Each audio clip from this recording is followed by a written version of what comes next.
ثم أورثنا الكتاب الذين اصطفينا। হে আমার বন্ধু নবী, আপনার খাতিরে, আপনার জন্য, আপনার উম্মতের মধ্যে আমি আল্লাহ তাআলা যাদেরকে কোরআন দিয়েছি তাদেরকে আমি আল্লাহ নির্বাচিত বান্দা হিসাবে কবুল করে নিয়েছি। সুবহানাল্লাহ। এই বান্দাগুলো তিন ভাবে হয়, এই বান্দাগুলো তিন প্রকারের হয়। বুঝে থাকলে বলেন কয় প্রকার হয়? একটু আওয়াজ দিয়ে বলেন কয় প্রকার? কোরআন যাদের যেখানে থাকবে তারা তিন প্রকারের হবে। শুধু কেবল দিনিয়া মাদ্রাসায় কোরআন শিখবে এমন নয়, বৃদ্ধ বয়সেও কোরআন শিখার দরকার আছে। আছে কি নাই? বড় আফসোসের ব্যাপার, 30 বছর 70 বছর নামাজ পড়লেন, একদিন খতিব সাহেব না থাকলে ওই দিন জুমার নামাজ পায় না কোনো মুসল্লির পক্ষ থেকে নামাজ আদায়ের কোনো মানুষ আমরা দেখতে পাই না। এটি বড় আফসোসের ব্যাপার, এটি বড় লজ্জার ব্যাপার, এটি বড় সেইম, এটা অত্যন্ত লজ্জাস্কর ব্যাপার। 40 বছর পর্যন্ত ইমাম সাহেবের পিছনে বছরে 52টা জুমা যদি পড়ে থাকি, 40 বছর বয়সে জুমার পরিমাণ তো কয়েক হাজার হবে। কি বলেন? কয়েক হাজার হবার কথা নয়, কয়েক হাজার জুমা একজন খতিবের পিছনে পড়ার পরেও এই যোগ্যতা কেন হলো না মুসলমানদের যে আমি একটি জুমা একদিন পরিচালনা করব? তাহলে বুঝতে হবে, বুঝতে আর বাকি নাই যে আমাদের আমলের মধ্যে ঘাটতি আছে। বলেন আছে কি নাই? আছে। ইমাম সাহেব, মুয়াজ্জিন সাহেব একদিন মসজিদে না থাকলে মসজিদের কমিটির লোকদের কথাবার্তায় আর থাকা যায় না। কই গেল ইমাম সাহেব? মুয়াজ্জিন কই গেল? আজকে নামাজকে পড়াবে। কিরে ভাই, ইমাম সাহেব তো একজন মানুষ, মুয়াজ্জিন সাহেব তো একজন ফেরেশতা নয়, সেও তো মানুষ, তারও তো কাজ থাকতে পারে। আপনি আজকে 70 বছরের মুরব্বী হলেন, 20 বছরে যদি নামাজ ধরেন, 50 বছর আপনার নামাজের বয়স হলো, আপনাকে তো 50 বছরে পিএইচডি দেওয়ার কথা, ডক্টরেট পাওয়ার কথা, কিন্তু আপনি পারলেন না কেন এক ওয়াক্ত নামাজের সূরা ফাতিহা শুদ্ধভাবে তেলাওয়াত করতে? এটা আল্লাহর কাছে জবাবদিহি করতে হবে। এ কোরআন আপনার বিরুদ্ধে সাক্ষী দিবে।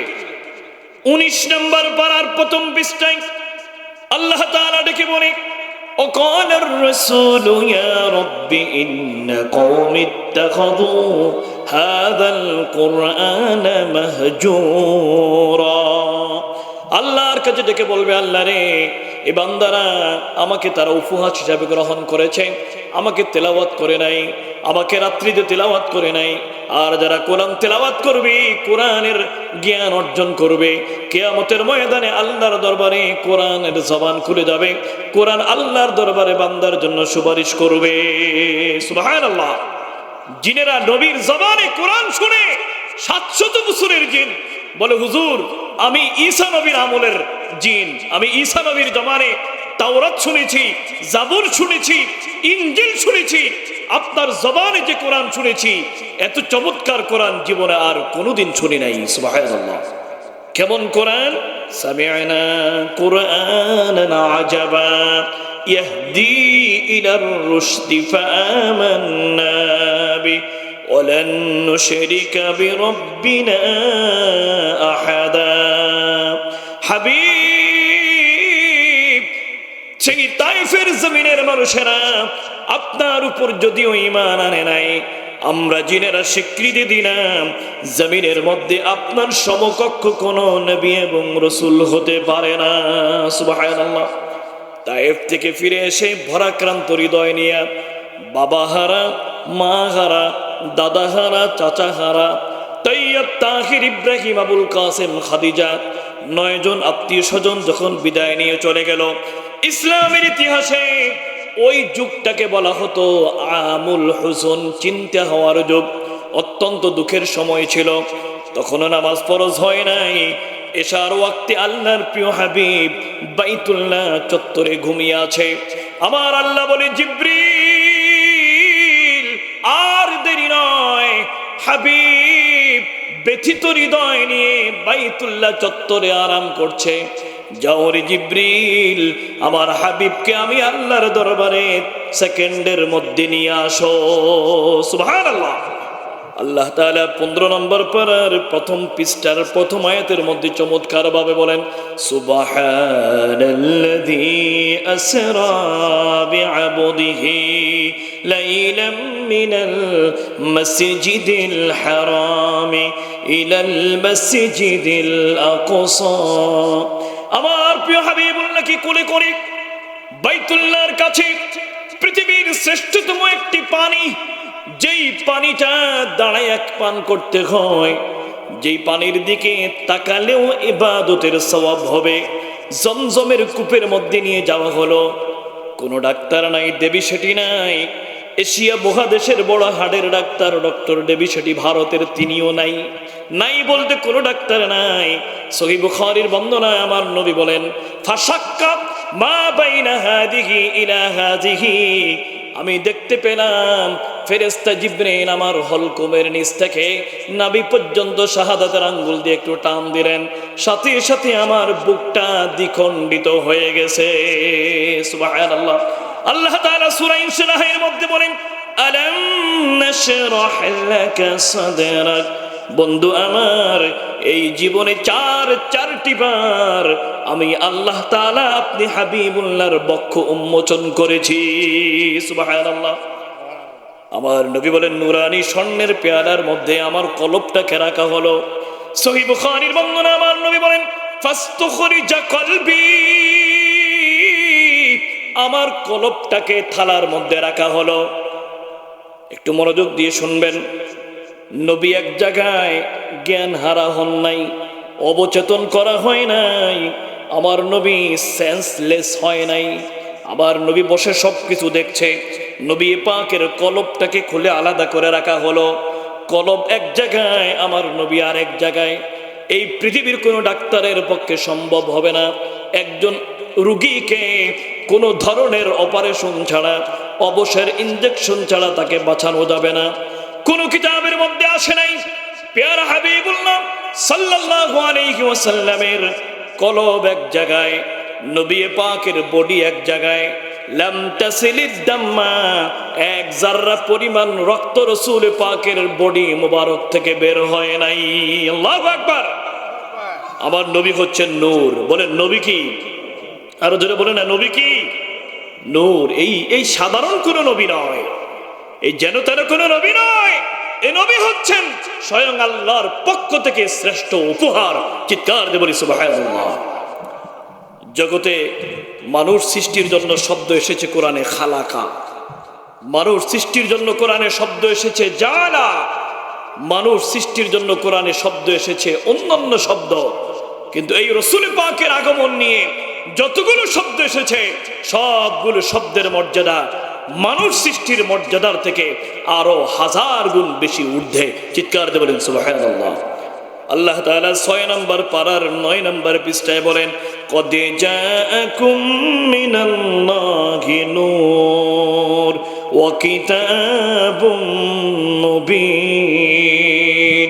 ও জগতের মানুষেরা রে, আমার হাবিব তিনি যেন তেন কোনো নবী নয়, আমি আল্লাহর পক্ষ থেকে নূর করে জগতের হেদায়েতের জন্য আমি আল্লাহ তাআলা তাকে প্রেরণ করেছি।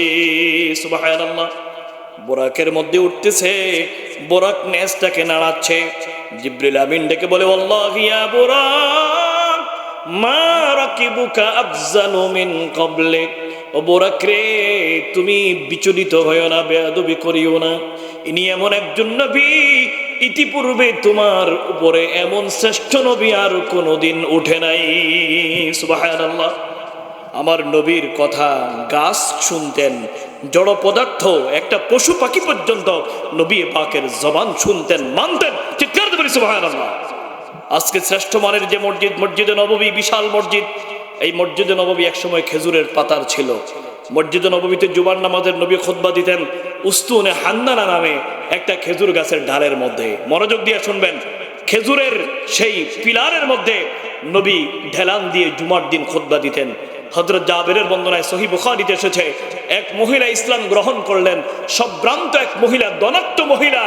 রাসূল পাকের কষ্ট দেখে তিনি বললেন, হুজুর আপনি জুমার দিনে এত কষ্ট করে খুতবা দেন, আপনি যদি অনুমতি দেন আমি আপনার জন্য একটা মিম্বার তৈরি করে দেই।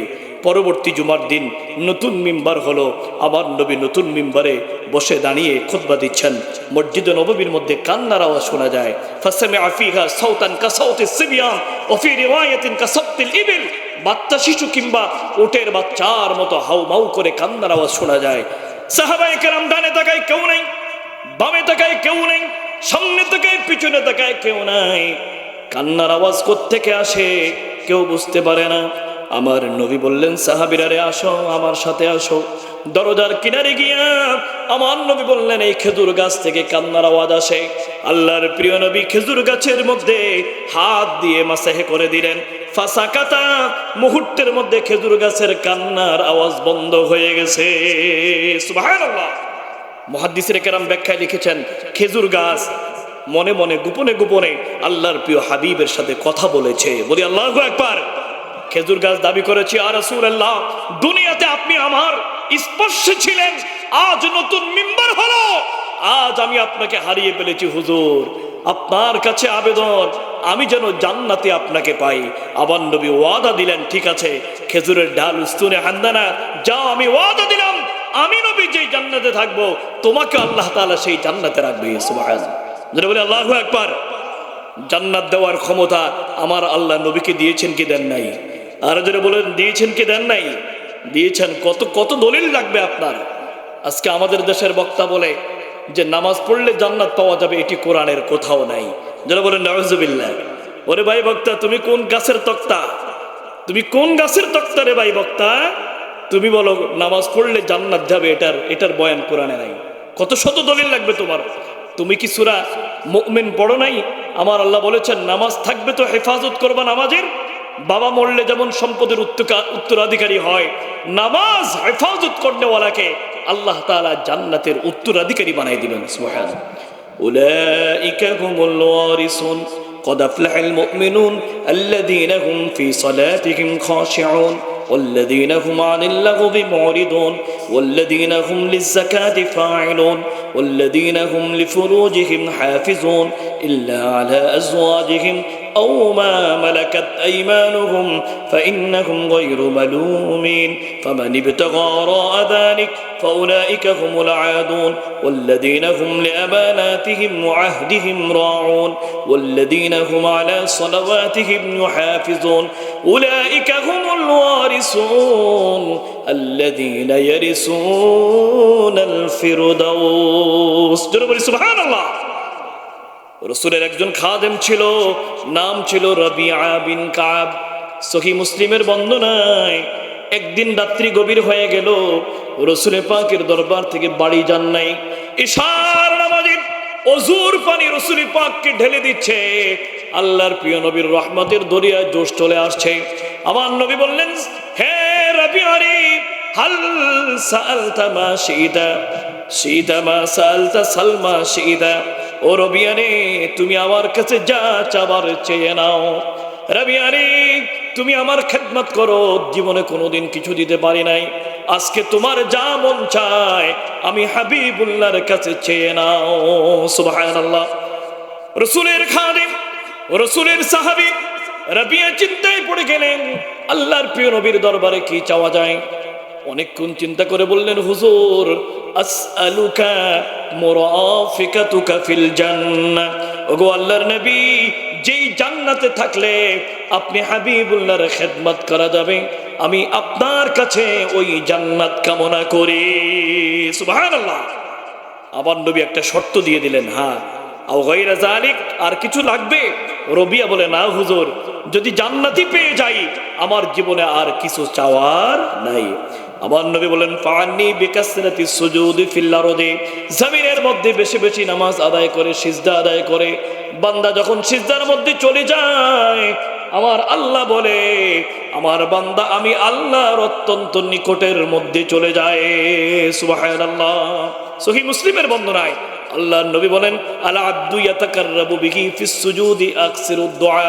ও আমার সাহাবীরা, বান্দা যখন সিজদার মধ্যে যায়, বান্দা এবং আল্লাহর সাথে যোগাযোগ হয়ে যায়। তোমরা সিজদার মধ্যে যখন যাবে তখন বেশি বেশি আমার আল্লাহর দরবারে দোয়া করিও। সুবহানাল্লাহ। আর আমরা সিজদার মধ্যে গেলে যত তাড়াতাড়ি সিজদা শেষ করা যায়, এটাই হচ্ছে আমাদের চিন্তা। জোরে বলুন নাউজুবিল্লাহ। আমার নবী, আপনার নবী বুরাকের মধ্যে উঠলেন। বুরাকের গতি কেমন? সহিহ বুখারীর বর্ণনায়, ইয়াদাউ খাতওয়াতুহু ইনদা আকসা তারফিহি, এক নজরে যত হাজার কিলোমিটার দেখা যায় বোরাক এক লাফে ততটুকুন চলে গেল। সুবহানাল্লাহ। কিছু দূর যাওয়ার পরে জিবরিল আমিন বলে, আনজিলি ইয়া রাসূলুল্লাহ, ওগো আল্লাহর নবী, এখানের মধ্যে একটু নামুন। ফাসাল্লি ফীহি রাকাতাইন, এখানের মধ্যে 2 রাকাত নামাজ আদায় করুন। আবার নবী নামাজের সালাম ফিরে বললেন, ভাই জিবরিল, এটা কোন জায়গায় এখানে নামাজ পড়লাম? জিবরিল চোখের পানি ছেড়ে বলে, ইয়া রাসূলুল্লাহ, ইয়া হাবিবাল্লাহ, কয়েক বছর পরে নিষ্ঠুর মক্কার মানুষেরা আপনাকে হিজরত করতে বাধ্য করবে। এটাই হচ্ছে মসজিদে নববীর জায়গা, এখানে আপনার রওজা হবে, এই জমিনের মধ্যে আপনি হাবিবুল্লাহ হিজরত করবেন। সুবহানাল্লাহ। সেকেন্ডের মধ্যে নূরের নবী চলে আসলেন বাইতুল মুকাদ্দাসে। আমার আল্লাহ তাআলা বলেছেন, বিআবদিহি মিনাল মাসজিদিল হারামি ইলাল মাসজিদিল আকসা। সব নবী এবং রাসূলেরা বাইতুল মুকাদ্দাসে ইন্তজার করছে আল্লাহর প্রিয় হাবিবুল্লাহর হাত মোবারক ধরে। হযরত জিবরিল নামাজের জায়গায় দাঁড় করাইয়া দিলেন। আমার নবীর পিছনে সব নবী এবং রাসূলেরা নামাজ আদায় করেছে, আর আমার নবী আপনার নবী হয়েছেন ইমামুল মুরসালিন। সুবহানাল্লাহ। নামাজ শেষ হয়ে গেল, এবার যাত্রা বিরতির মধ্যে কিছু খাবার আনা হলো। আমার নবী বলেন, 2টা পেয়ালা আনা হলো। একটা পেয়ালার মধ্যে মধু, আরেক রাতের মধ্যে এসেছে একটা পেয়ালার মধ্যে দুধ রাখা হলো, আরেকটা পেয়ালার মধ্যে মদ রাখা হলো। ফাখতারতুল লাবান, আল্লাহর প্রিয় নবী মেরাজ রজনীতে মদ গ্রহণ করেন নাই, কারণ আমার নবী জানতেন কিছুদিন পরে মদিনার জমিনের মধ্যে যখন আমি আগমন করব, আমার আল্লাহ তাআলা মদকে চিরদিনের জন্য হারাম ঘোষণা করবে। সুবহানাল্লাহ। আল্লাহ তাআলা 7 নম্বর পারার 2 নম্বর পৃষ্ঠায় বলেন, ইয়া আইয়ুহাল্লাযীনা আমানু ইন্নামাল খামরু ওয়াল মাইসিরু ওয়াল আনসাবু ওয়াল আজলাম রিজসুম মিন আমালিশ শাইতান। হে ঈমানদার বান্দারা, মদ ছেড়ে দাও, জুয়া ছেড়ে দাও। শিরকের জন্য যেমন তীর ব্যবহার করা হয়, এগুলা তোমরা ছেড়ে দিবে, কারণ এইগুলা হচ্ছে শয়তানের আমল। যারা বলে নাউজুবিল্লাহ। যারা দুনিয়াতে মদ পান করবে, আল্লাহর জান্নাতে ঈমানদার ব্যক্তির জন্য স্পেশাল মদ রাখা আছে। ওই মদ জান্নাতীদের, সেই দুনিয়াতে যারা মদ খাইছে তারা কোনোদিন সেই জান্নাতি মদ খেতে পারবে না। যারা বলেন আল্লাহু আকবার। 26 নম্বর পারার 7 নম্বর পৃষ্ঠায় জান্নাতের মধ্যে মেরাজ রজনীতে আমার নবী আপনার নবী 4 প্রকারের পানি দেখে এসেছেন। পান করার জিনিস কয় প্রকার দেখেছেন?